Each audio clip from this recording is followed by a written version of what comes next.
Il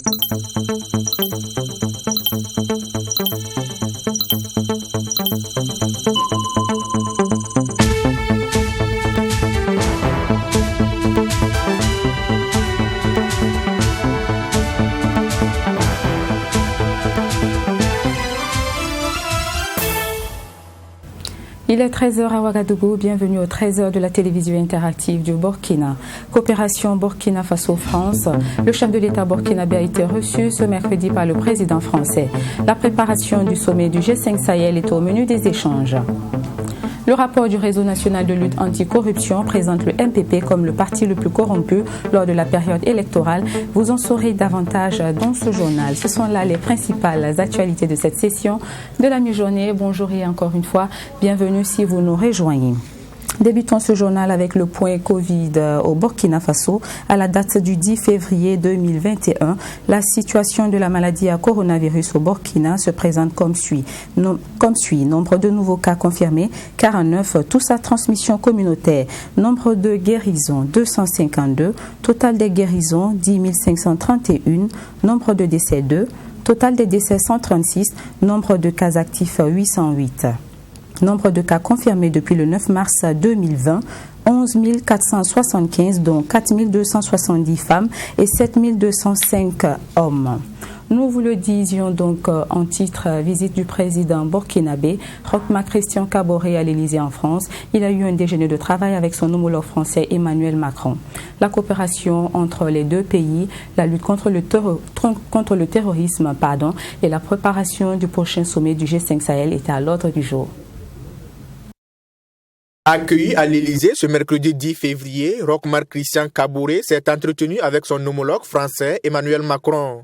Rencontre qui, selon le ministre des Affaires étrangères Alpha Bari, a permis aux deux chefs d'État d'examiner la coopération entre les deux pays, d'échanger sur la lutte contre le terrorisme et de préparer le sommet du G5 Sahel qui va se tenir dans les jours à venir à N'Djamena, la capitale tchadienne.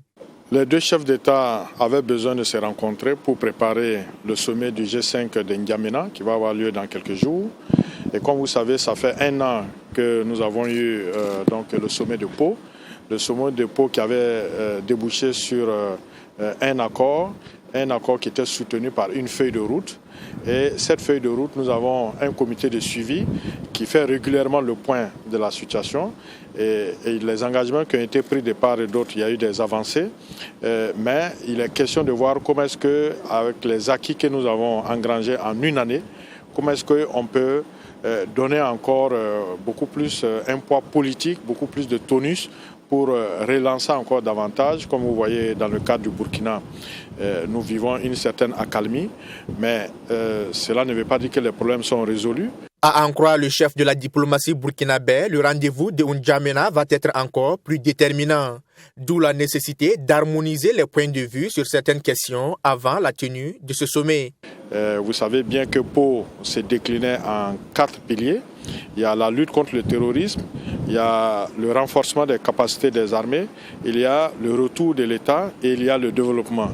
Donc si nous avons des acquis en termes de lutte contre le terrorisme, il faut que l'État et les services puissent se réinstaller dans les zones où le calme revient. Et il faut également que si l'État se réinstalle, il faut donc que le développement puisse suivre pour accompagner les populations. Pour le sommet du G5 Sahel dans la capitale tchadienne, il s'agira, selon le diplomate burkinabé, de revisiter les conclusions du sommet de Pau en France tenu en janvier 2020. Audiencière à la primature du Faso, le sous-secrétaire d'État des Nations Unies chargé des personnes déplacées a été reçu par le Premier ministre burkinabé Christophe Dabiré. Les échanges étaient axés sur la situation humanitaire du Burkina Faso et les défis auxquels le pays est confronté. Sanata Serré vous fait le point. Le besoin en assistance d'urgence humanitaire s'accroît de jour en jour au Burkina Faso. Par rapport aux 2,9 millions de personnes en juillet 2020, l'on enregistre aujourd'hui une augmentation de 21%, soit plus de 3,5 millions de personnes dans les 6 régions prioritaires. À en croire le coordonnateur adjoint des Nations Unies pour le secours, la situation est ardue et la résilience de ces personnes ne doit pas être considérée comme un acquis. Je me suis rendu à Djibo ainsi qu'à Kaya pour y rencontrer des personnes affectées par la crise. Les 2 localités accueillant plus d'un cas, 25 des personnes déplacées en train de payer. J'ai été touché par la solidarité des communautés hôtes et la résilience de ces personnes déplacées. J'ai pu constater les conditions de vie difficiles et le manque de moyens de subsistance des communautés affectées. Nous ne devons pas considérer leur résilience comme acquise, car elle diminue chaque année avec chaque période de soudure. Et cela a un impact dévastateur sur l'espoir et la dignité. Lors de cette rencontre avec le chef du gouvernement, la question des ressources a également été abordée par le coordonnateur adjoint des Nations Unies pour le secours. Ce sont plus de 137 milliards de francs CFA qui ont été mobilisés par les Nations Unies et leurs partenaires pour assister les déplacés internes. Grâce au soutien de la communauté nationale et internationale, les agences des Nations Unies et les ONG ont tenu bon tout au long de cette crise qui intensifie, en fournissant une aide vitale à plus de 2,4 millions de personnes en 2020. 1,4 million de personnes ont reçu une aide alimentaire et des services de santé. Plus de 56 000 enfants ont reçu un traitement contre la malnutrition sévère. Et selon les Nations Unies, la présence humanitaire doit être renforcée afin de faire face à cette situation de plus en plus inquiétante. Le plan de réponse humanitaire 2021 du Burkina Faso vise à venir en aide à plus de 2,9 millions de personnes et nécessite 607 millions de dollars, a déclaré le coordonnateur adjoint des Nations Unies pour le secours à sa sortie d'audience. Parlons à présent de réconciliation nationale au Burkina Faso. Lors d'une conférence de presse tenue ce jeudi, le Conseil d'information de suivi des actions du gouvernement a donné sa vision sur la question. Selon lui, il serait judicieux qu'une cellule composée de chefs coutumiers, religieux, de politiciens et de la société civile travaille sous la direction du ministre de la Réconciliation nationale, Mamitriana Kamabo. Le Conseil d'information et de suivi des actions du gouvernement, CISAG, demande au gouvernement d'identifier les dossiers qui doivent faire l'objet d'examens approfondis dans le processus de la réconciliation nationale. Pour sa part, les dossiers dont les personnes ont été dédommagées ne doivent plus faire partie de cette réconciliation. Si des gens ont accepté d'aller prendre de l'argent à l'issue de la journée du pardon, ça veut dire que ces personnes sont consentantes de ce qui s'est passé, des résultats qui sont sortis en fait de la journée du pardon sans connaître, sans savoir la vérité. Ça veut dire que ces personnes, plutôt pour nous, ne cherchaient pas la vérité, mais cherchaient plutôt à être dédommagées. Mais il y a des familles qui ont refusé le dédommagement. Vous avez la famille Norbert Zongo qui n'a pas accepté le dédommagement. Vous avez la famille Thomas Sankara qui n'a pas accepté le dédommagement. Alors, ça veut dire que c'est des gens, effectivement, ces dossiers-là, c'est des gens qui veulent vraiment connaître la vérité. Ce n'est pas l'argent qui les intéresse. Ils veulent vraiment la vérité. Le CISAG dit reconnaître que la révolution a divisé les Burkinabés et les stigmates demeurent malgré le temps. Sous la révolution, nous avons vécu des choses que sous aucun régime précédent, nous n'avons vécu. Il y a eu d'abord des tueries. C'est sous la révolution que nous avons vu, à partir de la révolution, que nous avons vu des crimes crapuleux. Nous avons vu des gens perdre leur emploi sans aucune raison valable. Nous avons vu des familles dépouillées de leurs biens sans aucune raison valable.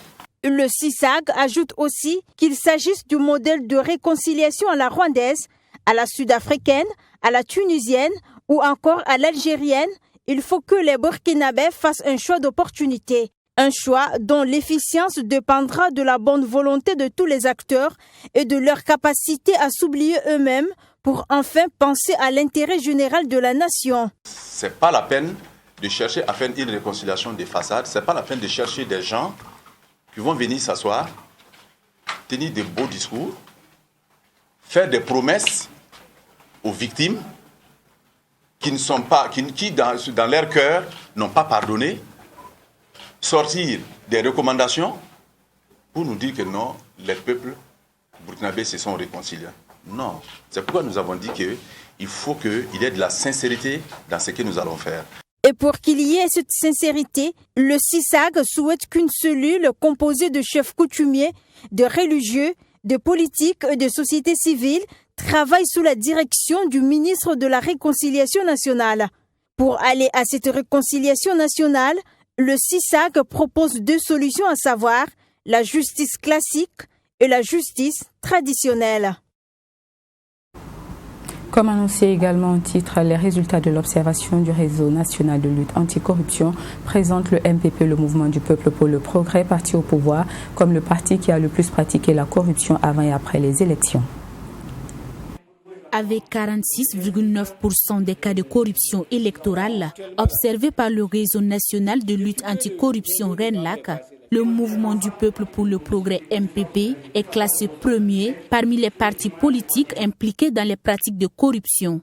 Il est suivi par le Congrès pour la démocratie et le progrès CDP avec 10,3%. Le CDP est suivi par l'Union pour le progrès et le changement UPC avec 7,3%. Le Rassemblement patriotique pour l'intégrité RPI et Agir ensemble viennent en 4e position avec 5,5%. Le NTD, le Nouveau Temps pour la démocratie, occupe la dernière place des 6 premiers partis politiques qui ont le plus eu recours à la corruption pendant la campagne et la pré-campagne selon le RENLAC. Ils sont également les partis qui ont eu plus de voix au sortir des élections couplées du 22 novembre dernier. Nous avons noté des faits que, en tout cas, nous soumettons à l'ensemble des citoyens parce que nous estimons que si on doit poursuivre sur cette voie de corruption électorale, où c'est pratiquement l'argent qui décide du sort des élections, on se demande bien si c'est vraiment des élections. Et on se demande si c'est de la démocratie ou la plutocratie, comme vous avez vu sur nos affiches. La fraude et la corruption ont donc joué un rôle majeur dans l'issue des dernières élections au Burkina Faso, selon le secrétaire exécutif du RENLAC. Et au-delà de la distribution de carburant, de t-shirts et de vivres, l'argent a joué le plus grand rôle. Moi, je ne souscris pas d'abord à cette thèse de coupler pauvreté et acceptation de la corruption et d'en conclure que les populations n'ont pas le choix. Deuxièmement, si vraiment ces populations acceptaient ces sommes d'argent pour résoudre leurs problèmes, et pendant toutes les 5 autres années-là, qu'est-ce qu'ils vont gagner pour vivre? Ne vont-elles pas mourir de faim, puisque chaque jour il n'y aura pas d'élection? Ce sont au total 439 cas de corruption qui ont été observés lors des élections du 22 novembre 2020, dont 314 observations directes et 125 cas de témoignages. Les distributions d'argent, de carburant, de t-shirts et de dons en nature sont respectivement de 43%, 16% et 14%. Un reportage de Fatima Tanikiema. Service militaire obligatoire pour les appelés au service national de développement. Telle était la décision du Conseil des ministres du 29 janvier. À ce sujet, le directeur général du SND était face à la presse hier pour donner de plus amples informations sur cette nouvelle mesure. Pour Mathieu Benao, cette formation permettra de renforcer le patriotisme des agents de l'administration. Djeneba Diallo et Abdoulhaïmi. L'instauration de la formation civique et militaire au service national de développement SND permettra aux agents de l'administration publique d'être de bons exemples en matière de civisme, selon le directeur général du SND, et ce, dans un contexte d'insécurité qui exige un engagement patriotique de la part des Burkinabés. Les anciens qui ont fait le SNP, quand vous échangez avec eux, ils trouvent que de plus en plus les jeunes dans les services n'ont pas le comportement et les bons gestes. Voilà pourquoi nous avons axé l'effort sur les futurs fonctionnaires qui devraient pouvoir être des exemples pour la nation. Pour l'intendant-colonel-major Mathieu Benao, l'institution est prête pour accueillir les élèves des écoles professionnelles cette année. Mais il souligne beaucoup de réglages qui restent à faire. Donc, nous avons un travail à faire avec l'état-major général pour pouvoir être prêts. Mais ça ne prend pas de temps. Nous avons déjà les grandes ébauches. Entrer en vigueur, comme je viens de le dire, ce sera certainement avec les promotions sortantes cette année, si d'aventure le gouvernement consent à nous donner les ressources pour le faire.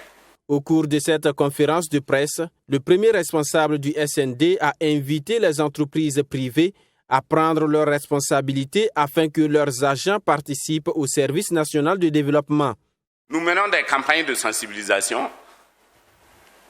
pour les amener à adhérer au processus.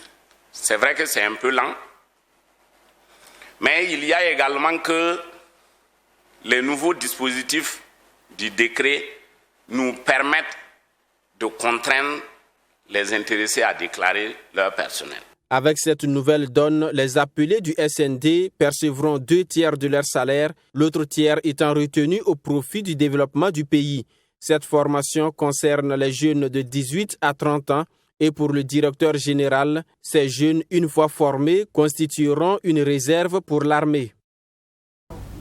La série de formations sur les utilisateurs des statistiques du tourisme se poursuit du 11 au 12 février. Ce sont les ONG, les organisations de la société civile et les partis politiques qui sont formés sur l'utilisation des statistiques du tourisme. Une bande de données s'est produite annuellement sur les différents secteurs du tourisme au Burkina Faso, mais leur utilisation n'est pas conséquente. Les détails avec Michael Tougré. Ils sont des acteurs de la classe politique, de la société civile et des organisations non gouvernementales. À cette session de formation des utilisateurs des statistiques du tourisme, l'Observatoire national du tourisme veut renforcer leurs capacités sur l'utilisation des données statistiques dans le domaine du tourisme. Les statistiques, c'est quand même une plaque tournante de ces activités et il est très important que cela se fasse parce que cela permet aussi d'avoir le point des entrées, ça leur permet également d'avoir le point de tous ceux qui sont hébergés dans les hôtels et cela permet aussi de promouvoir l'attractivité du pays. Parce que plus on saura qu'il y a beaucoup de gens qui viennent chez vous, plus les gens seront intéressés à venir pour découvrir le potentiel touristique, pour découvrir le potentiel artistique et bien sûr avoir donc des relations avec votre culture. Il faut dire que cela aussi est très important dans la mesure où ceux qui viennent vont permettre de booster également l'économie. Durant ces 48 heures de formation, les participants seront outillés sur la maîtrise des grandes lignes d'élaboration des données du tourisme, les mécanismes d'accès à l'information et aussi comprendre les limites des données du tourisme au Burkina Faso. Il est très important de parler de statistiques dans le domaine donc, touristique parce que cela permet vraiment une grande attractivité du pays. Ce que nous attendons d'eux, c'est de diffuser autour d'eux l'importance des statistiques dans notre pays, l'importance des statistiques dans le tourisme et de donner l'envie aux gens de venir et également de se déclarer et permettre également à tous ceux qui sont hôteliers, tous ceux qui hébergent des gens, qui viennent d'ailleurs, qu'ils puissent permettre aux statistiques de connaître le nombre de personnes qui fréquentent le Burkina Faso et de montrer que le Burkina Faso reste un pays fréquentable.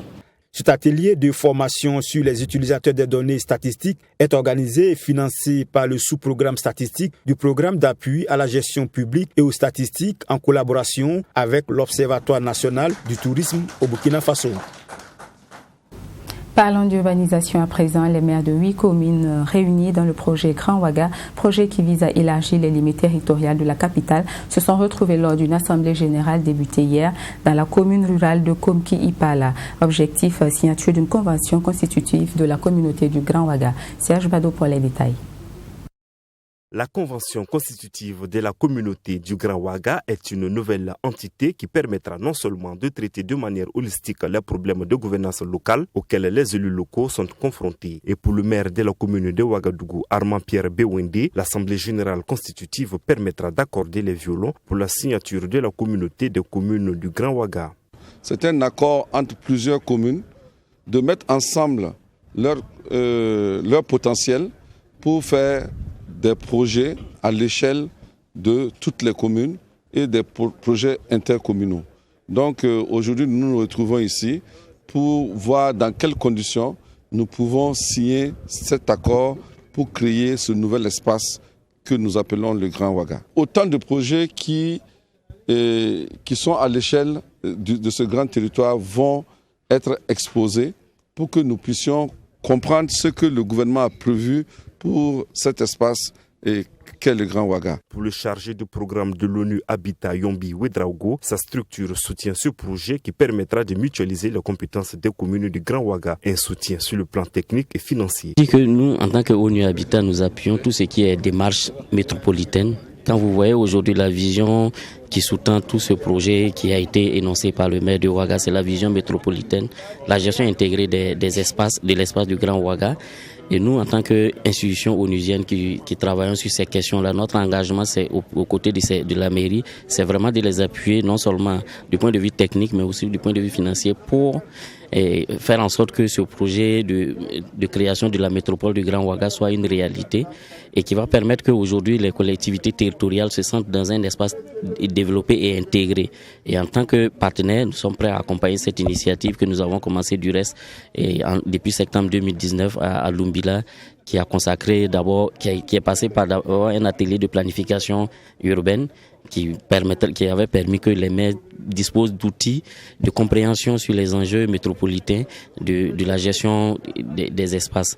En rappel, le Grand Ouaga est un espace géographique d'une superficie d'environ 3304 km², comprenant la commune urbaine de Ouagadougou et les communes rurales périphériques telles que Komki-Ipala, Komsilga, Koubri, Lumbila, Pabré, Saba et Tanguay-Dassouri. Économie et coronavirus, l'association Bolo Barasso, spécialisée dans la fabrication d'œuvres d'art, est confrontée à des difficultés suite à la pandémie du Covid-19. Elle dit avoir perdu une bonne partie de sa clientèle, mais les membres tentent de trouver des portes de sortie. Djeneba Diallo et Abdelrahimi. Au siège de l'association Bolo Barasso, les artisans sont spécialisés dans la fabrication d'objets made in Burkina. Des tables, des chaises, des fauteuils, des chaussures et des sacs avec la matière première locale. Ces sacs sont confectionnés à base de peaux d'animaux. Je fabrique les sacs en cuir, les ceintures, les pochettes, et tout ce qui est faisable avec le cuir, nous les utilisons avec les peaux de chèvre et de mouton. Bon, il faut d'abord tanner la peau, puisque la peau vient d'abord brute. Il faut essayer de le tanner, laver, teinter, rendre ça souple et brillant avant de commencer à couper. C'est là maintenant on peut les rassembler pour avoir ce que nous voulons, comme sac, comme ceinture et autre chose, quoi.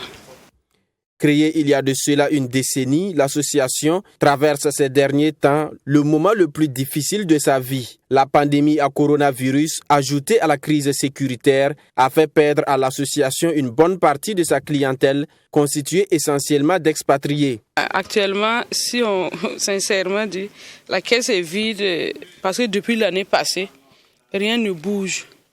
Compte tenu du Covid, là, on n'a plus de clients, il n'y a pas de visiteurs. Vous-même, quand vous êtes venu depuis là, est-ce que vous avez vu un client planer ici? Le pays aussi, qui traverse le problème de djihadistes là, ça fait qu'on n'a plus d'étrangers aussi. C'était nos clients aussi qui ne viennent plus. Donc, le problème est vraiment difficile à gérer actuellement. Ça fait que vraiment la caisse est vide, il n'y a rien même. On ne sait pas comment gérer même pour s'en sortir parce qu'il n'y a pas de clients. La situation commande une résilience de la part des artisans. Ils utilisent désormais d'autres plateformes pour faire la promotion de leur création et toucher la clientèle. Au lieu qu'on mette tout sur le Covid, c'est à nous de voir pour trouver des solutions alternatives. Ça veut dire aujourd'hui, il y a sur le net, il y a l'Internet, par les WhatsApp, par les Facebook, on peut vendre nos produits. On peut chercher la clientèle par ça. On n'a pas plus besoin que les clients se déplacent, mais c'est nous devons nous déplacer vers les clients pour approcher les clients d'une autre manière. L'autre aspect qui réjouit ces artisans de l'association Bolo Barasso, c'est l'intérêt que les Burkinabés accordent de plus en plus aux produits locaux. Aujourd'hui, avec l'Internet, avec les voyages, avec les échanges des Africains, des Burkinabés qui sortent du pays, quand ils reviennent, ils disent leur culture, ce qui est fait chez eux est mieux. Parce qu'ils ont essayé ce qui venait de l'extérieur, ils n'ont pas eu satisfaction. Mais aujourd'hui, ils ont reconnu qu'au Burkina, il y a des bonnes choses qui sont faites. Donc ils sont en train de revenir à nos valeurs. Voilà. L'association Borobarasso a été créée en août 2010 et son objectif est de promouvoir le développement du secteur artisanal et assurer l'employabilité des populations vulnérables. Elle regroupe des artisans issus du village artisanal de Ouagadougou qui ont perdu leur place en 2014. Conférence de presse ce mardi de l'humoriste Moussa Ouetraogo alias Moussa Petit Sergent. Il a annoncé les couleurs de son one-man show prévu demain 13 février. Un spectacle qui est pour lui un devoir en tant qu'humoriste de redonner du sourire aux citoyens burkinabés. Abdourahim Tapsoba, ami valien avec la voix de Nelly Tapsoba. Cette rencontre avec la presse était une occasion pour l'humoriste burkinabé d'échanger autour de son one-man show, 5e du genre pour l'artiste. Ce spectacle humoristique dénommé Les Voisins Bizarres est prévu le 13 février au Sénasa. Pourquoi avoir choisi Les Voisins Bizarres comme thème du spectacle? L'artiste nous donne des explications. L'inspiration, c'est la somme de tous les vécus que moi-même j'ai eus à travers beaucoup de cours communes, des célibatoriums que nous on appelle ici communément, donc c'est les cours communes. Donc comme je le disais tantôt, avec ma mère, nous avons vécu dans 9 cours communes à Ouagadougou. Donc dès mon bas âge, j'ai pataugé dans cet environnement-là et j'ai vu des situations, énormément de situations et qui m'ont habité et qui aussi quelque part ont fait de moi ce que je suis aujourd'hui. Pour participer à ce one-man show, les spectateurs devront débourser la somme de 20 000 ou de 30 000 francs CFA, un prix jugé trop élevé par certains internautes. Ce point de presse était également une occasion pour l'artiste et son staff de s'expliquer. Pour Moussa Petit Sergent, le jeu en vaut la chandelle. Mes fans auront droit déjà à 3 mois de répétition. Ça fait 3 mois que nous travaillons, 2 mois avec mon metteur en scène, 1 mois avec les musiciens. Donc ça fait exactement 3 mois que nous sommes sur ce projet. Donc je pense que mes fans ne seront pas déçus d'avoir déboursé 20 000 francs CFA pour voir ce spectacle. Parce que nous travaillons pour satisfaire, parce que nous sommes conscients du prix. Alors on va travailler à ce qu'ils ne soient pas du tout découragés d'avoir mis ce prix-là pour voir mon spectacle.